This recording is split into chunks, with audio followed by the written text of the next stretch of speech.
Hi, I'm Tim. Welcome to our channel and thanks for logging on. Today we're discussing the IWC Aquatimer reference 3290-02. You can see this 42mm stainless steel latest generation Aquatimer and purchase it on our website. Subscribe to our YouTube channel if you enjoy these videos, and please click on the card in the upper right hand corner of the screen at any time during this video to see our full commercial listing for this watch with additional accessories included in the sale, high resolution images, and of course complete pricing details should you wish to buy this Aquatimer. Now on my wrist, 6 1/3 inches, 16 centimeters in circumference, the IWC Aquatimer of the current generation has taken a different path than the standards in the space. It doesn't have the conventional dive watch design that you see on the likes of Breitling Super Oceans, Rolex Submariners and Sea Dwellers, and the Omega Seamaster Professionals of the Planet Ocean and the 300-meter families. It's also not the look you see on the pioneering Blancpain 50 Fathoms. Rather, this watch is a sort of cross between a round watch and a cushion case, and it wears beautifully for that reason. A little bit unconventional in architecture. You can see the protruding cover of the differential system associated with the safe dive bezel, and on the opposite side, you'll note that there are no crown guards, as IWC believes the crown to be abundantly shielded by the height and thickness of the bezel. Now, the watch on the wrist wears compact, 42 millimeters. You might not guess that because it looks larger. It actually wears smaller. It's very wieldy and very secure on my smaller wrist. It's also important to note the watch isn't nearly as thick as it looks. 14 millimeters, actually slightly under that. The watch isn't tall on the wrist, and you can easily wear it underneath a loose sweater sleeve or a sport jacket or blazer cuff. Perhaps not the tightest of dress sleeves, but it's just not that kind of watch. Now from lug to lug, again, the watch surprises. 51 millimeters is not as broad as it looks. You'll also note that the generous downturn of the shortened lugs mean that even on my wrist, 16 centimeters in circumference, the watch isn't pushing the limits of reasonable proportion. Even if your wrist is as small as, I would say, 14.5 centimeters in circumference, you're going to wear this one with security.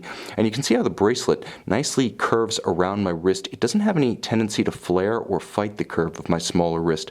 So if you wanted to pull it straight down, it can do that too. Again, it's easy to size this one to fit, and I should mention that the bracelet is one of the true highlights of the watch.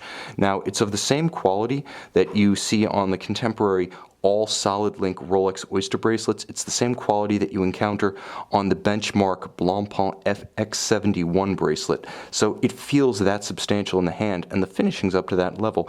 You'll note the beautiful polished bevel on the flanks of the links themselves, satin finish on the top, as well as the outermost shoulders. You'll also note, due to the dimples on the underside, every single link can be removed for extra precise sizing, or if you wish, very deep cleaning. There's also a quick release system on both sides such that you can rapidly pull a tab and remove the bracelet entirely for cleaning the case, or if you simply wish to fit a different bracelet or a textile or a leather strap. It's the same system that Cartier used on the Roadster, and IWC licenses it from its Richemont stablemate. The clasp is of exceptional quality. It's a single fold and very substantial.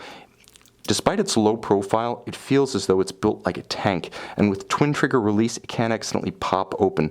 It's a very handsome and wonderfully simple solution to the problem of retaining an exceptionally heavy and substantial sports watch. It inspires great confidence. Now, the watch itself has a lot going on, case and bezel, and you'll note the artful use of polish. For the most part, the watch is satin or brush finished, but you can see polish is used on the elegant bevels of the lugs, on the edges of the knurled portion of the bezel, on the cover of the differential for the safe dive bezel. It's handsome, it's judiciously used, and it's well placed. Now, this is how the bezel works. You turn it externally, but it ratchets. Internally, the fully lumed bezel, not a universal feature in dive watches, only moves in one direction. It also adds a very handsome depth and dish to the dial itself. All of the markers are applied and everything is fully lumed, so it's an easy watch to see in direct light because of the abundant contrast, but also in low and no light conditions. Now inside is the IWC caliber 3120. It's essentially an ETA 2892A2 of the highest grade, modified by IWC. It has a 42-hour power reserve. It's protected by 300-meter water resistance. It does feature hacking seconds, such that when you unscrew the crown and pull the crown to its extremity, you stop the balance, halt the seconds. Now you can precisely synchronize to whatever you will.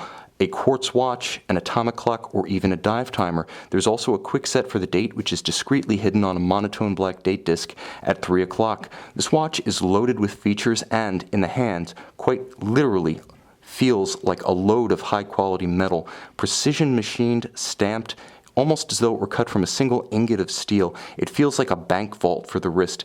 Definitely inspires the kind of confidence you want on a pure utilitarian timepiece, but with a rather versatile combination of black dial and white metal, it can certainly be worn in many different occasions with many different ensembles. You can see it and you can purchase it on our website.